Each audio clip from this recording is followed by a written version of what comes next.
하나님 말씀 욥기 1장 6절부터 12절까지 같이 한 목소리로 합독하겠습니다. 시작.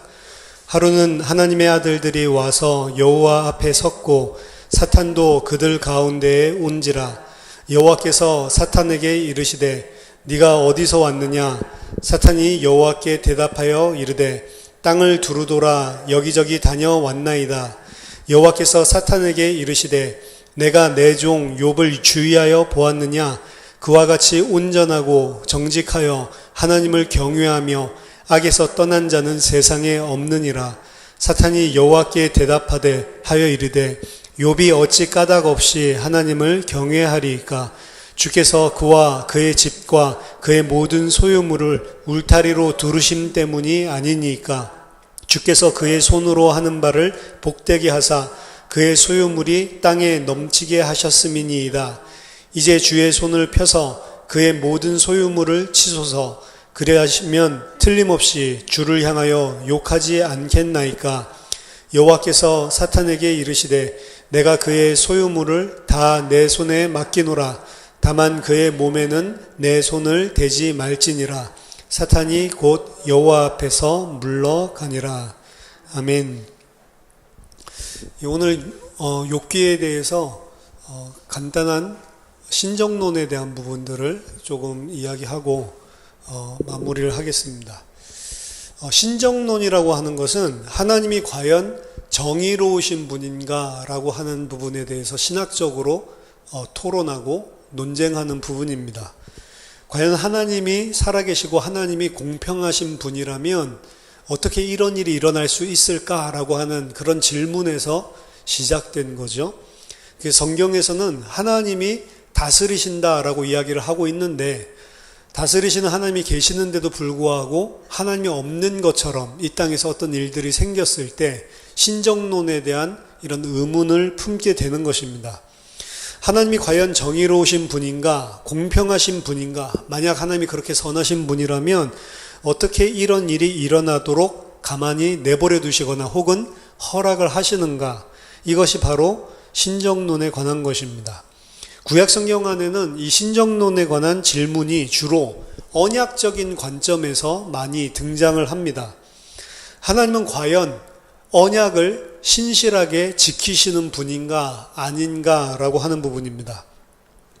특별히 구약 성경에 있는 포로기의 이스라엘 공동체는 이 신정론에 대해서 과연 하나님이 언약을 신실하게 지키시는 신실하신 하나님이 맞는가라고 하는 부분에 대해서 많은 질문을 하는 시기였습니다. 하나님이 정말로 의로우시고 우리가 정말로 하나님의 언약의 백성이 맞다면, 그리고 우리가 정말로 하나님의 말씀을 순종하고 하나님을 경외하는 자들이 맞다면 왜 우리는 여전히 포로에, 이 땅에 바벨론에 잡혀 있어야 하는가라고 하는 것을 계속해서 질문을 했죠. 사무엘서와 열왕기서는 이것들에 대한 답을 너희들이 바로 언약을 파기했기 때문에 포로로 잡혀왔다라는 사실을 보여주고 있는 책입니다. 그것은 하나님이 신실하지 않기 때문이 아니고 너희들이 언약을 파기하고 너희들이 죄로 말미암아서 범죄로 이런 일들이 일어나는 것이다 라고 이야기하는 것입니다.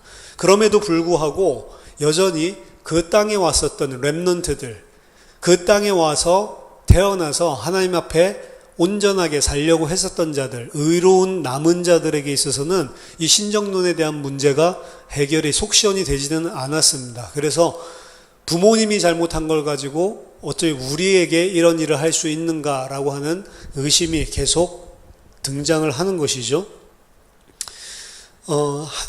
하나님의 말씀에서 이야기하고 있는 것은 사실은 righteous remnant, 의로운 렘넌트라고 하는 것은 단 하나도 없다라고 하는 것입니다. 사실은 성경 자체가 아브라함에서 시작해서 아브라함이 의로운 자, 하나님이 의롭다라고 칭하신 자죠.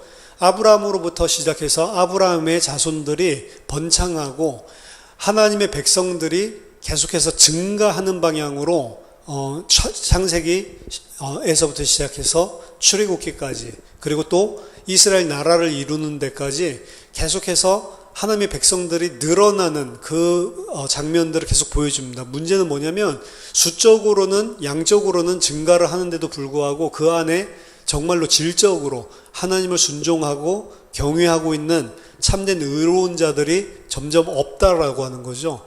그래서 이 넓혀 나가던 것들이 포로기를 계기로 잘라나가기 시작을 합니다. 하나 둘씩 다 쳐나가기 시작하죠. 의롭지 않은 자들을 하나님이 심판하시고, 그리고 의로운 자들을 솎아내기 시작을 하시는데, 포로기라고 하는 것은 의로운 자, 의롭지 않은 자를 솎아내는 개념이 아니고, 이스라엘 너희는 안 된다라고 하는 것을 역사에서 종지부를 찍은 것입니다. 전부 다 쳐낸 것입니다. 그게 우리가 잘 아는 이사야서 6장 13절이죠. 계속해서 밤나무, 상수리나무를 베어내는데, 계속해서 베어내서 10분의 1이 남아있을지라도 그 10분의 1까지도 전부 다 베어낸다라고 했죠. 그래서 남은 자, 하나님의 씨, 거룩한 자, 그 자는 단 하나 남는 방향으로 계속 좁혀서 들어가는 방향으로 팽창하고 확장되다가 하나님의 의로운 남은 자를 줄여나가는 방향으로 나가는데, 역사적인 이스라엘에게 있어서는 성경 전체가 보여주는 것이 너희들은 의로운 자가 아니다라고 하는 것을 계속 보여주는 겁니다. 너희들 가운데는 의로운 남은 자가, 렘넌트가 단 한 명도 없다라고 하는 것을 보여주는 것입니다. 이것이 어떻게 보면은 욥의 세 친구들이 하나님의 율법, 하나님의 법에 비추어서 이야기를 하는 거죠. 하지만 그들은 다 틀렸습니다. 이 주장은 욥은 의로우면서도 고난을 받고 있는 이런 상황이기 때문에 사실은 틀린 것이고, 신정론에 대한 문제를 제기할 수 있는 부분이죠. 따라서 이것을 언약적으로 읽는다고 한다면, 지난 시간에 욥을 이스라엘로 읽고, 그리고 종말론적인 그리스도로 읽고 이런 이야기들을 했는데, 이스라엘의 민족적인 개념으로 욥을 바라봤을 때 언약적으로 본다면 문제가 있는 게 욥기서입니다. 왜냐하면 욥은 사실은 하나님께 징계를 받을 만한 어떠한 일도 행하지 않았는데 1장에서, 근데 하나님께서 그것을 사탄의 손에 내어주고 여러 가지 재앙으로 치시는 것이기 때문에 왜 하나님이 이렇게 하시는가라고 하는 신정론이 문제가 되는 것입니다. 따라서 욥은 거기에 대해서 굉장히 혼란스러워했고, 그리고 의문을 표했고, 그리고 하나님께 과연 하나님이 지금 무슨 일을 하고 계시는지 당연히 합리적으로, 논리적으로 하나님께 해명을 요구하고 있는 거죠. 다른 세 친구들은 하나님의 편에 서서 하나님은 그럴 리가 없는 신실하신 분이다, 만약 하나님이 그렇게 행하신다면 너에게 죄가 있기 때문에 그런 것이지 하나님이 그렇게 하실 리가 없다, 너가 문제지 하나님은 문제 없다, 하나님을 옹호하는 방향으로 사실은 논쟁을 계속 해온 거죠. 하지만 사실은 그 세 친구들이 틀렸다라고 하는 것들을 하나님도 말미에 가서 인정을 하셨고, 세 친구들이 이야기하는 것이 잘못된 것이다. 그럼 뭐에 문제가 있냐면 욥에 문제가 있는 게 아니고, 그럼 하나님에게 문제가 있느냐, 신정론에 대한 문제 제기가 일어나는 것입니다. 욥기 38장 이후에 여호와 하나님께서 욥에게 직접 나타나셔서, 사실은 우리가 원하는 것은 왜 이런 일이 발생을 했고 이런 일을 한 이유는 이것이다 라고 하는, 욥이 알지 못했었지만 하나님께서 더 깊은 하나님의 입장에서 이야기를 했을 때 우리가 납득할 만한 그런 답변을 사실은 기대하고 있었습니다. 하지만 하나님은 내가 옳고 너가 틀렸다라고 하는 사실에 대해서는 전혀 해명을 하거나 그걸 펼쳐서 보여주지 않으시죠. 우리의 기대와 정반대로 전혀 다른 새로운 주제를 가지고 사실은 이야기를 하십니다. 무지한 말로 생각을 어둡게 하는 자가 누구냐? 너는 대장부처럼 허리를 묶고 내가 내게 묻는 것을 대답할지니라. 하나님이 대답해 주시는 게 아니고 거꾸로 하나님이 욥에게 너가 이거에 대해서 안다면 한번 이야기를 해봐라 라고 전혀 욥으로서는 대답할 수 없는 그러한 이야기들을 질문을 하시죠. 거꾸로. 욥은 그대로 그 자리에 놓여 있었고 어떠한 대답도 하나님으로부터 듣지 못했습니다. 그리고 욥기 마지막에 가서도 하나님은 왜 그런 일이 벌어졌는지에 대해서 전혀 이야기도 하지 않으시고 욥도 이해하지 않은 채로 끝맺게 되는 것입니다. 하나님은 오히려 그런 질문 자체를 욥이 하지 못하도록 전부 막아버리시는 이야기를 38장에서부터 계속 하셨습니다. 하나님은 그가 알 수 없는 일들에 대해서 계속 질문을 하셨죠. 따라서 그 하나님의 대답은 간단하게 말하면 내가 바로 하나님이고 너는 피조물이다. 너는 하나님이 아니다 라는 사실만을 인지시켜 주는 거예요. 이런 일들이 발생했을 때 피조물로서 우리는 계속 하나님께 하나님이 맞다면 하나님이 나를 왜 이렇게 하셨는지 해명을 해주세요. 하나님이 옳음을 증명을 해주세요. 그럼 내가 따라갈게요 라고 이야기하지만 하나님은 하나님 자신이 옳다는 사실을 해명하거나 논리적으로 우리를 설득시키실 마음이 전혀 없어 보입니다. 전혀 납득이 안 되는 상황에서도 한 가지만을 이야기해요. 내가 하나님이고 너는 하나님이 아니야 라고 하는 사실만 계속 이야기를 하시는 거죠. 욥은 그 질문에 대한 답을 알 자격이 없다라고 하는 것입니다. 문제는 욥 입장에서는 왜 이런 일이 발생했는가 그 배경에 대해서 알지 못하지만 욥기를 써가고 있는 저자와 그리고 욥기를 읽고 있는 독자인 우리는 왜 이런 일이 발생했는지 1장을 통해서 배경을 알고 있습니다. 바로 하나님과 사탄 사이에 일어난 일들이 이 모든 일들의 배경이었죠. 욥이 하나님과 사탄 사이에 천상의 내기의 결과로 이런 재앙들이 어느 날 들이에 닥치고 그리고 문제들이 생겼음을 우리는 알고 있습니다. 물론 우리는 독자로서 이러한 배경들이 있다라는 사실을 알고 있기는 하지만 그럼 이 사실을 통해서 우리는 뭐를 알 수 있는가라고 하는 것은 또 어려운 부분입니다. 이 사실을 통해서 우리는 무엇을 이해를 하고 있는가 거기에 대한 부분들은 사실은 명확한 답이 사실은 저에게도 없는 것이죠. 우리는 이 사탄과 하나님과의 일어났었던 이 천상적인 사건을 통해서 무엇을 알아야 되는가? 따라서 여기에 대해서 세 가지 이해에 대한 리딩이 있습니다. 첫 번째 그 이해는 the bet, 그래서 도박 내기라고 하는 관점에서 보는 것입니다. 사실은 이 해석은 구속 역사라고 하는 일관성 전체 성경이 가지고 있는 메시지들 안에서 봤을 때 가장 이 복음주의적 대답이 아닌 그런 리딩이라고 할 수 있습니다. 하지만 이렇게 해석하는 학자들도 많이 있단 말이죠. 1장 8절과 2장 3절에서 하나님께서 사탄에게 나의 종 욥을 유의하여 본 적이 있느냐라고 하나님이 먼저 욥에 대한 이야기를 꺼내십니다. 사단은 답하기를 만약 욥이 하나님으로부터 받은 그 복들 그리고 나중에는 육체적인 건강까지도 하나님께서 주신 그 것들을 주시지 않았다면 절대로 그렇게 하나님을 경외하거나 하나님을 의뢰하는 자가 되지 않았다라고 이야기를 합니다. 여기서 사탄은 하나님이 욥을 의롭다라고 보는 것을 도전하고 있는 거죠. 하나님을 경외하고 있는 욥에 대해서 하나님은 마치 두둔하고 있는 것처럼 보이고 사탄은 그럴 리가 없다라고 하나님을 도전하고 있는 모습을 보여주고 있습니다. 하나님은 분명히 욥을 두둔하고 있고 욥에 대한 신뢰가 있는 것처럼 처음부터 배경을 깔고 있습니다. 그는 다르고 일반 사람들과 다르고 그 어떠한 것들을 내가 거두어 간다 할지라도 나를 저주하지 않을 것이다 라고 하는 것을 하나님은 알고 계십니다. 1장에 보면 2장에 보면 그 아내가 와서 막 하나님을 저주하고 뭐 죽어버려라 뭐 이런 식으로 이야기를 하는데 그 이야기를 듣고도 절대로 욥은 하나님을 저주하지 않죠. 만약에 마지막에 38장 이후에 하나님께서 사실은 이런 일들이 있었다. 1장에 있었던 이야기들, 이 이야기들을 해주면서 내가 왜 그렇게 했는지를 보여줬으면 참 깔끔하게 욥기가 끝나는 것인데 하나님은 천상에서 있었던 일들에 대해서 절대로 아무런 대답을 38장부터 하고 있지 않습니다.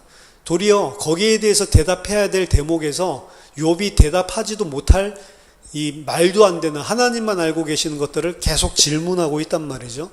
따라서 이것을 도박, 내기의 관점에서 해석하는 학자들은 욥기 38장 1절에서 하나님은 욥에게 대답을 욥의 질문을 피하기 위해서 그러한 방식으로 대답을 하고 있는 것이다 라고 이야기해요. 하나님이 뻘쭘하셨는지 그런 식으로 보는 것들이 첫 번째 의견입니다. 그래서 이것이 가장 복음주의적 관점에서 회피해야 될, 말도 안 되는 그런 일관성이 없는 그런 해석이라고 하는 거죠. 이런 식으로 푸는 것은 지금 욥기에서 특히 38장 이후에서 이야기하고 있는 창조주와 피조물 사이의 간격, 구분, 이 부분을 아예 그 메시지 자체를 혼란스럽게 하는 겁니다. 하나님을 피조물 수준으로 내려놓거나 혹은 인간을 하나님과 동등한 수준으로 올려놓고 따지고 해명해야 되는 식으로 풀이를 처음부터 하고 있는 거죠. 근본 바탕이요. 두 번째는 하나님의 자랑이라고 하는 관점에서 해석을 하는 겁니다. 사탄은 하나님이 정말로 이 사람은 의롭고 나를 경외하고 이렇게 자랑할 만한 사람이 이 땅에 단 한 사람도 없다라고 하나님을 도전했습니다. 따라서 하나님은 거기에 대해서 아니다, 내가 나를 온전하게 의뢰하고 온전하게 경외하는 사람이 있다, 그것이 욥이다라고 사실은 1장에서 이야기를 하고 있는 거거든요. 이 관점에서 두 번째 해석적인 관점에서 봤을 때는 이 욥기라고 하는 책 자체는 사실 구속 역사적으로 굉장히 중요한 의미를 담고 있는 것입니다. 욥은 당대의 의인이라고 볼 수 있습니다. 가장 의롭고 그 어떠한 상황에서도 하나님을 경외하는, 그리고 저주하지 않는 그런 의로운 사람인데, 거기에 대해서 하나님께서 자랑하고 있는 것이고 사탄은 그렇지 않다라고 이야기를 하는 거죠. 이 이야기의 결말에 가면 더 이상 이 천상, 회의, 하나님과 사탄과의 이 부분에 대한 이야기가 전혀 등장을 하지 않아요. 우리들이 원하기로는 마지막 장면에 가서 봐라, 욥이 얼마나 의롭냐, 나를 경외하지 않았냐, 너가 틀렸다라고 이야기를 해서 사탄이 틀렸음을 확 드러내고 폭로해주면 그러면 이야기가 깔끔하게 끝날 건데, 전혀 봐라, 내가 생각했던, 내가 예상했던 대로 욥은 의로운 자다라고 하는 것보다는 도리어 38장에서부터 진행되는 하나님의 질문 속에는 욥의 뭔가 잘못된 부분들을 꾸짖고 바로 잡는 그런 뉘앙스들이 전체적으로 풍기고 있다라는 거죠. 하나님께서 천상회의에서 하나님 자신이 오르셨다라고 사탄에게 이해하는 장면이 제외된 것은 바로 욥의 저자가 욥을 바라보고 있는 관점을 반영하고 있는 것입니다. 그 말은 뭐냐면 사탄이 옳았을 수가 있는 거예요. 하나님이 원하는 만큼의 수준의 의로운 자와 하나님을 경외하는 자는 욥이 아니라는 거죠. 구약 성경은 사실은 이 메시지를 굉장히 중요한 포인트로 담고 있습니다. 우리들이 가장 중요하게 생각하는 아브라함도 그렇고 다윗도 그렇고 모든 의로운 사람들, 하나님의 사람으로 의로운 사람들의 모습들을 보여주면서 그들이 분명히 하나님을 경외하고 그리고 하나님을 신뢰하는 자들은 맞았지만 그들은 여전히 부족한 자였다. 하나님을 온전히 만족시킬 수 없는 죄인이었다라고 하는 것을 계속 이야기 속에 끼워놓고 있단 말이에요. 욥기 또한 사실은 마찬가지입니다. 하나님이 그렇게 신뢰를 했고 하나님이 자랑하려고 했고 또 자랑할 만한 요소들을 많이 가지고 있었지만 하나님의 수준에서 온전하지는 못했던 자가 사실은 욥이거든요. 그렇기 때문에 욥기를 썼던 저자는 최종적으로 욥의 삶에 대해서 왜 천상회의로 다시 돌아가지 않고 있냐면 욥은 하나님이 기대하는 그런 수준의 사람이 아니었다라고 하는 것을 저자가 메시지로 암시하고 있는 것이라고 해석을 하는 것입니다. 욥은 하나님이 자신 있게 말씀할 수 있는 그런 사람이 아니었기 때문에 우리는 욥이 아니라 또 다른 어떤 한 분을 기다려야만 한다라고 하는 메시지를 주고 있다는 거죠. 이것이 바로 그리스도 목적론적인 해체론입니다. 따라서 욥도 아니다라고 하는 것을 최고의 구약 성경에서 의로운 사람이라고 볼 수 있는 욥도 아니고 더 나은 누군가를 우리는 기다려야 한다. 그래서 그리스도를 바라보게 만드는, 그게 두 번째 하나님의 자랑이라는 관점에서 해석하는 것이고, 이거는 구속 역사적인 관점 속에서 이렇게 이해를 할 때 어느 정도 유의미한 것들을 가지고 있다라고 볼 수가 있습니다. 그리고 세 번째 욥의 고난을 바로 이사야 53장에 하나님의 의로운 종이 받는 고난과 연결지어서 생각하고 읽는 것입니다. 물론 여전히 왜 고난을 받아야만 하는지에 대한 딜레마는 남아있게 되는 것입니다. 거기에 대한 대답은 이 욥기 텍스트 자체에서는 찾을 수가 없는 것이고 미완결된 상태로 여전히 남겨진 문제가 되는 것입니다. 이것을 이사야서와 연결지어 읽는다 하더라도 혹은 에가시와 연결지어서 읽는다 하더라도 여전히 욥의 고난에 대한 목적은 욥기서 내에서는 전혀 드러나고 있지 않는 것입니다. 하지만 전체적인 메타 내러티브, 예수 그리스도로 말미암아서 종말론적으로 전체 완결되어지는 큰 이야기라고 하는 틀 속에서 본다면 왜 의로운 자가 고난을 받고 그 의로운 자의 고난을 통해서 하나님이 무엇을 하려고 하시는지에 대한 부분들이 등장을 하죠. 그 관점을 가지고 다시 욥기를 쳐다보는 겁니다.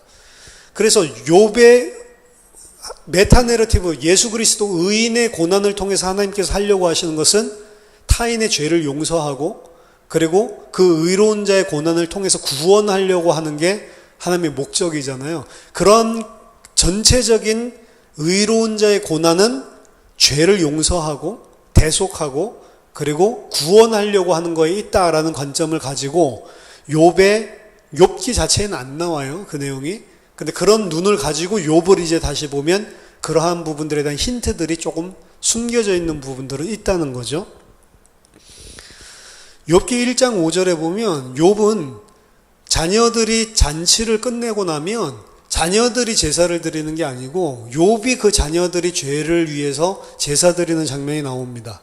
그들이 차례로 잔치를 끝내면 욥이 그들을 불러다가 성결하게 하되 아침에 일어나서 그들의 명수대로 번제를 드렸으니 이는 욥이 말하기를 혹시 내 아들들이 죄를 범하여 마음으로 하나님을 욕되게 하였을까 함이라. 욥의 행위가 항상 이러하였더라. 욥이 지금 제물을 바치고 희생제사를 드리는 것은 욥 자신의 죄를 위한 것이 아니었죠. 자신들의 아들들이 행한 타인의 죄를 속죄하기 위한 그런 희생제사를 드리는 인물이 욥인 것을 보여주고 있습니다. 그 의인이 타인의 죄를 대신하는 부분들, 그 의인이 고난을 통해서 타인의 죄를 대신하는 거지만 여기는 고난을 통해서 한다는 것은 숨겨져 있지만 욥이라고 하는 인물 자체가 자신이 아닌 타인을 위해 희생제사를 드려서 속죄하는 장면이 1장에 이미 숨겨져 있는 것이죠. 따라서 예수님의 예수님께서 자신을 희생제사로 들이셔서 언약을 파기한 자들에게 다시 생명을 그리고 복을 회복시켜주는 것과 비슷한 이런 유사한 부분들을 보여주고 있다라고 볼 수가 있습니다. 그 예수 그리스도의 의는 다른 사람들이 저주를 받지 않고 축복을 받게 하려고 하는 것을 우리는 전체 성경을 통해서 알 수 있는데 욥도 이러한 인물이라는 것들을 모형적으로 보여주고 있는 거죠.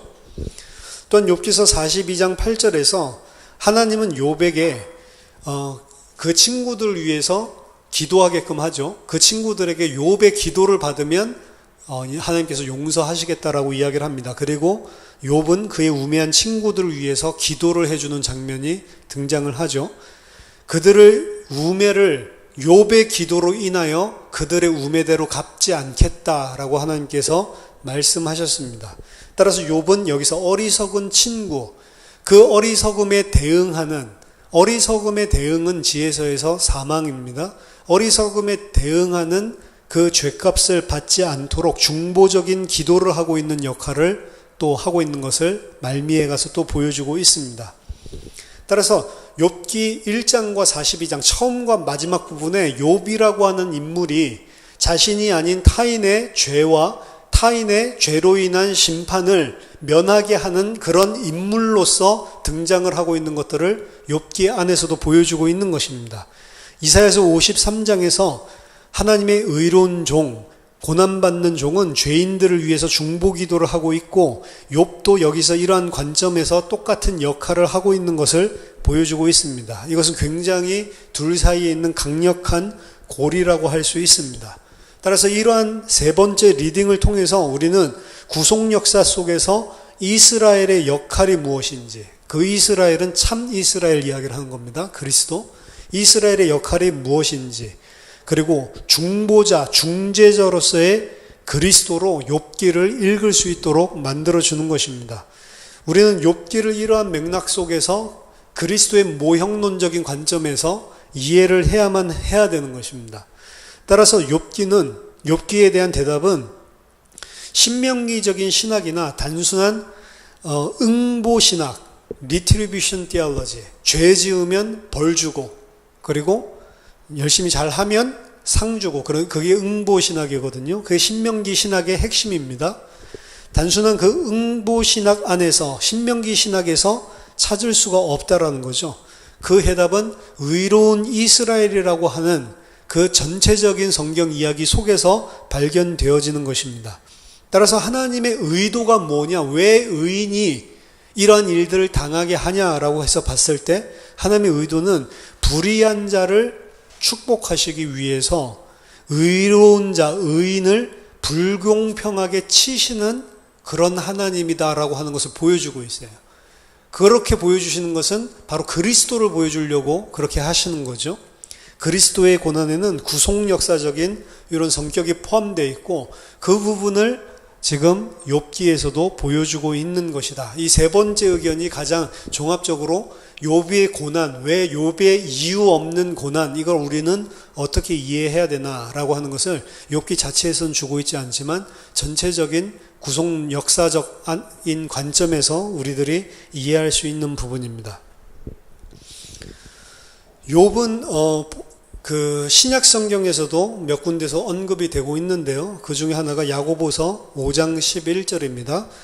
보라, 인내하는 자를 우리가 복되다 하나니 너희가 욥의 인내를 들었고 주께서 주신 결말을 보았거니와 주는 가장 자비하시고 긍휼히 여기시는 이시니라.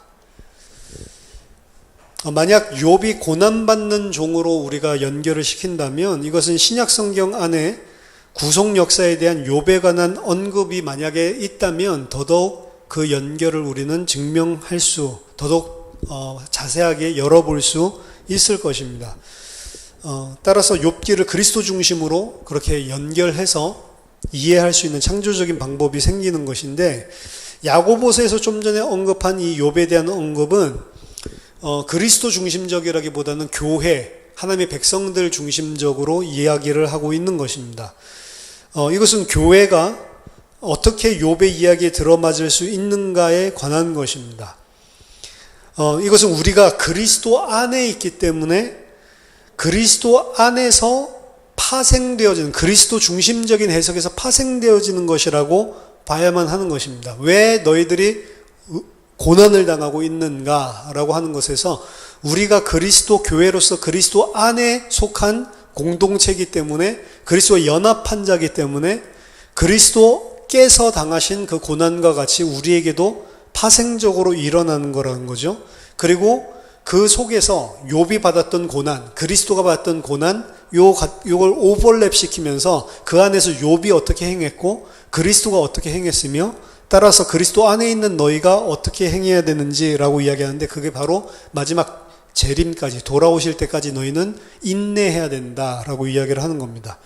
주님 오실 때가 가까이 왔으니 너희는 마음을 견고히 하라고 하는 거죠. 야고보서 1장 12절에 시험을 참는 자는 복이 있나니 이는 시련을 견디어낸 자가 주께서 자기를 사랑하는 자들에게 약속하신 생명의 면류관을 얻을 것이기 때문이라 라고 이야기를 합니다. 욥의 인내에 대해서 이야기를 했는데 처음부터 시험을 참는 자가 복이 있다라고 이야기를 했습니다. 시험을 참는다라고 한 것은 영어 성경이 더 정확하게 이야기를 하고 있는데 그것은 steadfastness, 그러니까 시험을 막 참는다, 견딘다라고 하는 것보다는 시험 속에서 흔들리지 않는 것, 끝까지 신실하게 믿고 있는 그 상태, 그것을 이야기하는 것입니다. 인내라고 하는 것은 어떤 면에서 본다면 우리의 태도나 감정적인 방향을 이야기하고, 그리고 참는다, 그리고 신실하다, 흔들리지 않는다. steadfastness는 뭘 이야기하는 거냐면 감정적인 것은 분명히 존재를 하지만 그 감정이 있음에도 불구하고 흔들리지 않고 견뎌내고 있는 상태. 그걸 이야기합니다. 약간 좀 다른 뉘앙스가 있단 말이에요. 그래서 성경에서 맞는 참는다, 그리고 견딘다, 그리고 끝까지 흔들리지 않고 신실하게 있다라고 하는 것은 감정적인 것까지 전부 다 배제시킨 온전한 상태를 이야기하는 것은 아닙니다. 예를 들어서 우리가 막 이런 고난을 당해, 그럼 너무 힘들다. 그거 자체가 죄는 아니란 말이에요. 그거는 느낄 수 있는 거란 말이에요. 문제는 그런 것들이 왔을 때 그 안에서 어떻게 신실하게 우리가 흔들리지 않고 견고하게 하나님 앞에 설 거냐라고 하는 게 주 포커스란 말입니다. 욥도 마찬가지죠. 욥도 사실은 흔들렸죠. 욥만 그런 게 아니고 예수님도 감정적으로는 굉장히 힘들었기 때문에 그 시험을 싸워서 이겼다라고 이야기를 하는 겁니다. 예수님도 될 수만 있으면 자기가 육신적으로 원하는 것은 이 잔을 내게서 지나가게 하는 거였죠. 그래서 억지로 자기 자신을 쳐서 순종시키는 그런 모습을 그리스도 안에서도 볼 수 있습니다. 그럼 그리스도가 죄인이냐? 아니잖아요. 그럼 뭘 말하냐면 육체를 가지고 있는 이 땅에 속한 자들이 당연히 받을 수밖에 없는 연약함을 이야기하는 겁니다. 그 연약함까지 죄다 그것 때문에라고 이야기하지는 않는단 말이에요. 중요한 것은 그 연약함, 그 고난 속에서 너희는 어떻게 인내하고 있냐라고 하는 것. 그게 바로 steadfastness입니다. 그냥 우리가 막 참는 거랑은 좀 다르다라는 거죠. 욥은 불평을 했지만 하나님을 대항해서는 말을 하거나 하나님을 대항하는 행위 자체를 하지는 않았습니다. 하나님이 틀렸다라고 말하지 않았습니다. 욥기서 전체를 통해서 욥은 그러한 모습을 끝까지 견지하고 있었단 말이에요. 그게 steadfastness입니다. 따라서 불순종이라고 하는 측면을 봤을 때 욥의 patience, 인내라고 하는 것은 특별하지 않았어요. 우리처럼 다 흔들리고 감정적으로는 너무 이해가 안 되고 혼란스럽고 하나님이 원망스럽기까지 했고 연약한 모습들을 그대로 보여주고 있었습니다. 하지만 욥은 끝까지 견뎌낸 모델로서 성경은 신약 성경에서도 이야기를 하고 있단 말이죠. 이것이 환난의 시기에 우리가 견뎌야 되는 그런 endurance, 인내입니다. 우리나라는 말은 다 인내라고 되어 있는데 영어는 patience와 그리고 endurance. patience는 아까 전에 말한 대로 막 고통, 막 어려움 이런 것들 왔을 때 감정적으로 막 힘든데 막 참아내려고 하는 이런 상태를 말하고 endurance는 그 속에서도 그런 감정은 있지만 견디고 있는 상태죠. 우리한테 요구하는 것은 감정적인 것까지 없애라는 소리가 아니고 그 감정적인 것을 하나님이 다 이해를 하고 있는데 그 속에서도 너는 견뎌야 된다. 끝까지 신뢰해야 된다. 그거를 이야기하고 권면하고 있는 게 성경의 가르침이라는 것입니다. 이것이 바로 야고보서의 요점입니다. 따라서 우리의 믿음을 시험하는 것은 우리가 얼마나 견고하게 그리고 건실하게 끝까지 하나님을 순종하는 자인지 우리에게 그 인듀어런스를 만들어내고 그것을 우리 안에 창조해내는 거라는 것이요. 따라서 심리적인 측면만 야고보서는 관심이 있는 게 아니고 더 중요한 것은 골을 분명하게 붙잡고 있는데 붙잡는 것에 관심이 있는 것입니다. 그 골은 뭐냐면 우리가 온전하고 완전하고 부족함이 없는 상태가 되는 것인데 그것은 오직 인내를 통해서만 되어진다라고 하는 거죠. 그래서 우리를 온전한 자로 하나님께서 만들어 가시는 과정들 속에 우리에게 욥이 당하는 고난과 같은 고난이 왜 하나님이 우리에게 이렇게 하시지라고 하는 부분들을 통해 우리에게 인내를 만들어내고 그 인내를 통해 우리를 온전한 자로 단련시켜 나가는 과정들이 있다라고 하는 것을 보여주는 것입니다. 이것을 더 정확하게 인지한 사람이 바로 바울입니다. 그래서 빌립보서 1장 19절에 이것이 너희의 간구와 예수 그리스도의 성령의 도우심으로 나를 구원에 이르게 할 줄 아는 고로라고 이야기를 합니다. 리차드 헤이스는 에코, 성경에 나타나는 신약 성경에 나타나는 메아리에 대해서 관심이 많은 학자고, 그리고 거기에 대한 중요한 책을 써서 굉장히 유명한 학자가 됐는데, 메아리라는 건 무슨 소리냐면 신약 성경에는 직접적으로 구약 성경을 인용한 부분들이 있잖아요. 구절들을 분명히 써가면서. 하지만 구약 성경에 그런 직접 인용을 하지 않더라도 이 구약 성경에 능통한 사람들이 읽었을 때, 아, 이거는 성경 어디에서 이야기를 하고 있는 거지? 라고 하는 메아리들이 훨씬 더 많다는 겁니다. 인용한 거에 비교한다면 메아리가 훨씬 더 많은 거예요. 근데 이건 우리들은 잘 감지하지 못하는 거죠. 유대인들이나 그리고 성경에 해박한 지식을 가지고 있는 자들은, 아, 요것은 어디에서 이야기하고 있는 걸 지금 응용해가지고 이야기하고 있구나 라는 것들을. 그래서 한국 코미디 막 보고 있는 사람이 한국 코미디에서 이야기하고 있는 것들을 이야기하면 한국 사람들은 그거 알고 있는 사람 웃을 수 있지만 다른 사람들은 그 개그가 안 통하잖아요. 그것과 마찬가지로 구약 성경적인 환경 속에 푹 묻어있는 사람들이 분명히 들었을 때 인지할 수 있는 그런 에코가 훨씬 더 신약 성경 속에 많다는 겁니다. 바울이 말했던 이 빌립보서 1장 9절은 욥기서 13장 16절에서 에코를 하고 있는 거다라고 이 헤이즈는 이야기를 하는데요. 거기서 경건하지 않은 자는 그 앞에 이르지 못하나니 이것이 나의 구원이 되리라 라고 이야기하는 장면입니다. 따라서 바울은 지금 자신이 감옥에 투옥된 것, 요 사실을 의인이 고난을 당하는 역할을 하고 있다는 것을 바울이 분명하게 지금 이 빌립보서에서 인지를 하고 있는 상태다라고 헤이스는 이야기를 합니다. 욥은 거울로 보는 것 같이 희미하게 봤을지 몰라도 바울은 자기가 의로움에도 불구하고 투옥돼서 고난을 받고 있는 이 상황을 그리스도의 고난에 지금 나는 동참하고 참여하고 있는 것이다 라고 하는 것을 분명하게 인지하고 있다라고 이야기를 합니다. 바울은 자신이 당하고 있는 고난과 그리스도의 고난을 정확하게 연결을 시켜서 분명한 요점을 가지고 볼 수가 있었고, 그 자신이 투옥된 것 속에 왜 그리스도의 고난에 참여하고 있다라고 했냐면 그리스도의 고난이 무엇인지, 의로운 자가 당하는 고난이라는 사실들을 분명한 신학으로 가지고 있었기 때문입니다. 욥이 자기의 강직함을 주장하기 위해서 이야기를 하고 있지만 바울은 그것을 거꾸로 그리스도의 의와 연결을 시키고 그 안에 참여하고 있는 나의 모습과 거울로 비춰서 이야기를 하고 있는 거죠. 욥은 어리둥절해했어요. 왜 나에게 이런 일들이 오는지.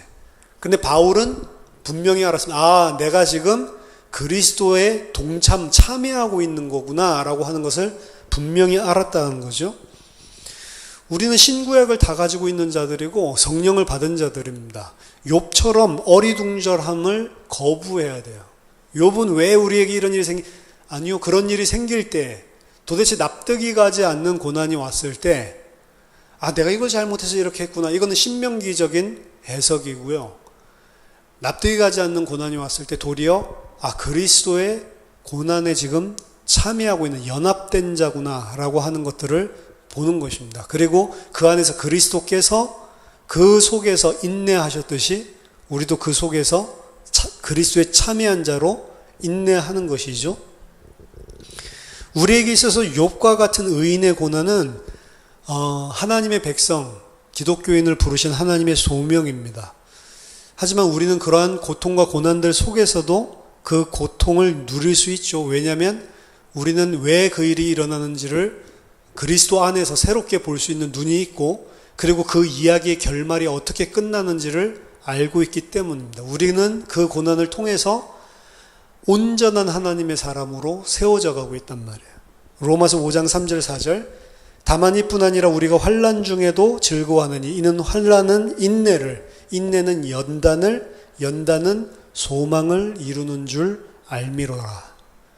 따라서 우리들이 고난을 보는 시각들 자체를 우리가 참아야지, 그러면 하나님께서 이걸 어떻게 해주실 거야, 그런 관점이 아니고 그리스도 안에서 그리스도와 연합된 자로 봐야 된다는 거죠. 한 가지는 그 안에서 우리가 분명히 감정적으로 흔들릴 수 있고 힘들 수 있다는 것입니다. 그것 자체를 제거하는 것, 그거는 하나님이 원하시는 게 아닙니다. 하나님은 그것 자체를 제거하는 게 아니고 그 안에서도 하나님을 붙잡는 우리의 모습을 통해 우리를 온전한 그리스도와 연합된 자로 세워가기를 원하시는 거예요. 그래서 여러분들이 힘들고 어려울 때, 고난당하고 힘들 때, 막 마음이 아프고 흔들릴 때 그것 자체를 잘못된 거라고 볼 필요는 없습니다. 단지 그 속에서도 그래도 저는 하나님을 신뢰합니다라고 하는 사람으로 하나님 우리를 빚어가기를 원하시는 거죠.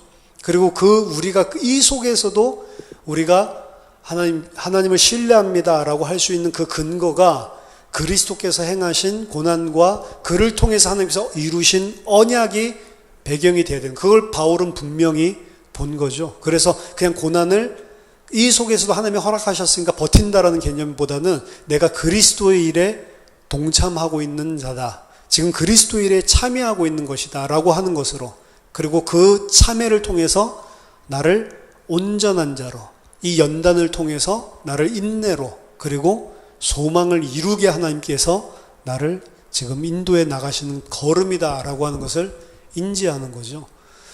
이렇게 우리가 사실은 믿음의 고백을 가지고 산다면 사실은 불신자들이 고난을 대하는 태도나 그리고 문제를 해결하는 방식과 사뭇 다를 수밖에 없다는 것입니다. 우리 자신이 어떠한 환경과 상황들 속에서도 그리스도를 의뢰하고 인내한다는 것은 무엇인지, 이런 부분들에 대해서 잘 생각해 볼 필요가 있습니다. 왜냐하면 우리들의 삶 속에 계속 그런 일들이 일어나게 돼 있기 때문에 그렇습니다. 그럴 때마다 욥처럼 어리둥절하는 게 아니고 우리는 바울처럼 그것이 무엇인지를 그리스도 안에서 명확하게 보고 오히려 그 속에서 하나님을 신뢰하는 자로, 이런 상황 속에서도 하나님을 신뢰하는 자로 계속해서 지어져 나가야 되는 거죠. 이게 하나님이 은혜를 주신 자고 하나님이 인도하신 자라면 반드시 그 길로 가게 돼 있습니다.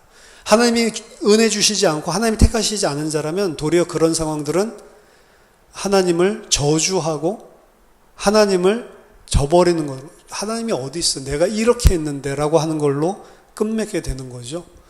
결국에는 나중에 결과를 통해서 사실은 우리가 정말로 하나님의 백성이구나 아니다를 알 수 있지만, 하나님의 백성이 맞다면 오히려 그 속에서, 그 갈등들 속에서 또 끝까지 견뎌내면서 하나님을 의뢰하는 자로 세워진다는 것입니다. 그리고 그 고통은 우리만 당하는 것이 아니고 바울도 동일한 것들 당했고, 바울이 그 고난을 당했을 때 그거를 어떻게 해석을 하고 어떻게 받아들이고 그 안에 무엇을 이루려고 했는지를 보여주는 게 또 바울 서신서입니다.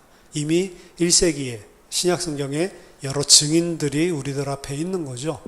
저희들도 그러한 하나님의 백성으로, 온전한 하나님의 백성으로 세워지는 과정들 속에서 흔들리지 않는 그러한 하나님의 신실함을 기대는 그런 인내의 사람들 다 되고 승리하시기를 예수 그리스도 이름으로 축원합니다.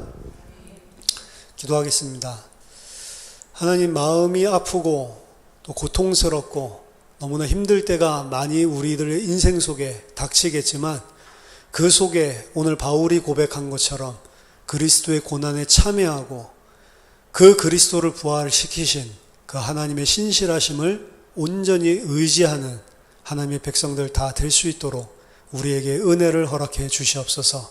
우리에게 인내를 통해서 또 연단을 통해서 하나님께서 우리를 이 땅에서 부르신 소망을 온전히 이루어갈 수 있도록 주의 성령께서 우리에게 역사하시고, 그 가운데 우리들이 힘내어 믿음으로 하나님께 온전히 의지하는 하나님의 백성 될 수 있도록 주의 성령으로 충만케 해 주시옵소서. 예수 그리스도 이름으로 기도하옵나이다. 아멘.